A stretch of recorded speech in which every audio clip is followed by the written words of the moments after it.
Okay, I'm gonna turn my phone away while you log in. He's getting logged in. This is Bob. But Bob is an instructor with an instructor set of credentials, and so I'm going to have him do a quick test about Panopto. So we have Cultura captured on the desktop. It's right there. You can just click OK to that or close, either or. And we're just going to head over to a Canvas course. Any course will do. There you go. And by default, it'll be disabled. So we'll have to go into our settings and enable it in the navigation. Sorry, not there. From within your Canvas course, if you scroll down to the bottom, there's a settings button. There you go. Click on that, and we're going to go to the navigation tab up at the top there. That's it. And scroll all the way down to the bottom, and we should find Panopto video. And we're going to enable that. You can either click on the three dots and click enable, or if you're the kind of person that likes to drag and drop, you could have dragged and dropped it up to the list up there. So after we click save at the bottom, it will show up in our navigation section. There we go. And on the left-hand side, we see Panopto video now. Right underneath you do it, I see, there it is, Panopto video. So this is gonna be good. Seen it open for the very first time. All right, it connected to the site.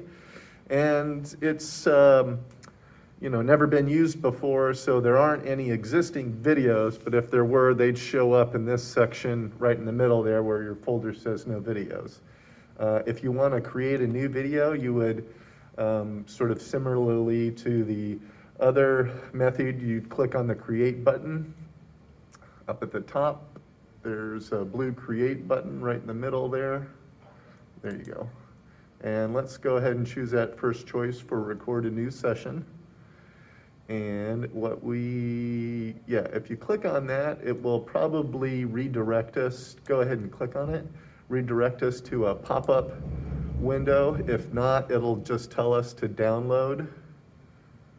So nothing's happening. So yep, we're gonna go to download there, and it's an exe file. So this is the part that I was curious about. Okay, so we will probably have to stop at this point. You can go ahead and try and log in and everything, but my guess is this is going to require admin rights. And what will end up happening is on the network machines, we'll get them to either allow it for the end user to install it, or it'll get rolled out like the Cultura application. So the other one, though, if we X out of this and go back to create, there was a Panopto capture option. So if you click on that, this is web-based, okay?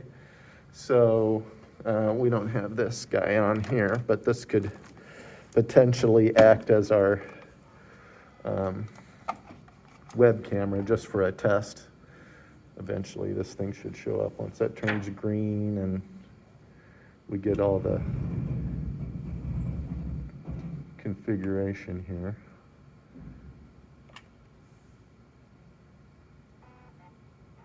And it just takes a long time. Do we shut it off? Nope, just leave it be. There it goes.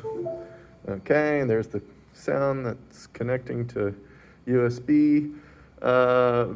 Click on the camera icon right at the middle there. There you go. Okay, no camera available. All right, well that's okay.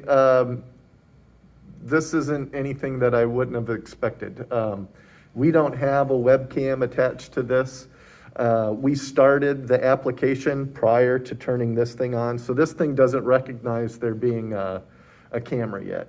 If we were to X out of this tab entirely and try that again with Panopto, now we get an option. So now we see an allow thing that's Yep, go ahead and click on allow. That's going to allow us to use the camera and the microphone.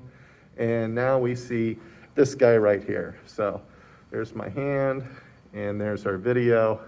And you can even see the little string moving there. If I talk really loud, you can see the audio. So it recognizes the audio as well.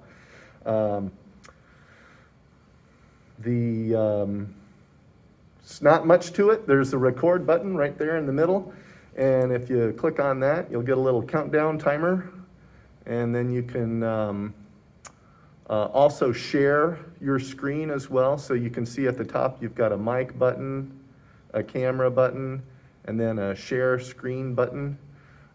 If you click on that button, it will probably give you options as far as what content you can share, possibly applications, the entire desktop, specific windows in your browser, those types of share options. So if you wanted to, you could just say, choose that first choice there, highlight that box, click on your, there you go. And then you can click share.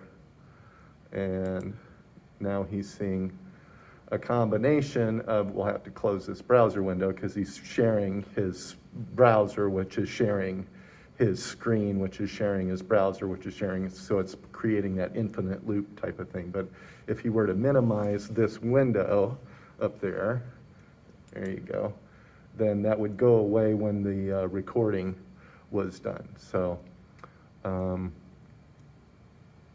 at this point, I think we could stop sharing and stop the screen broadcast.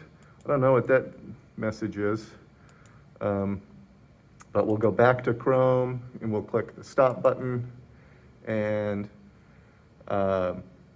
if this was a real video, you could go into the title section where it says Monday, November 23rd, and retitle it, give it a description, that kind of thing. That where you have your cursor at right now, that's where the folder that it's located at. We started this recording from within Canvas, from within this public speaking class. So it created the video and put it in a folder in your Canvas speaking class there, public speaking class. So that will happen by default. After you're done, you can X out of it, just close the window, and you can then refresh this page, and we should see a video show up there in the middle. After we've refreshed, there we go. So there's our quick little recording we did of a minute. Should start off with just video of of just the camera, and then eventually it'll switch to camera and the desktop if we play it long enough. So, but that's the video player in a nutshell. That's the web-based version. Again, we're gonna have to look at getting the download the application installed so that we can do the other version of the recording. Just my quick little video here.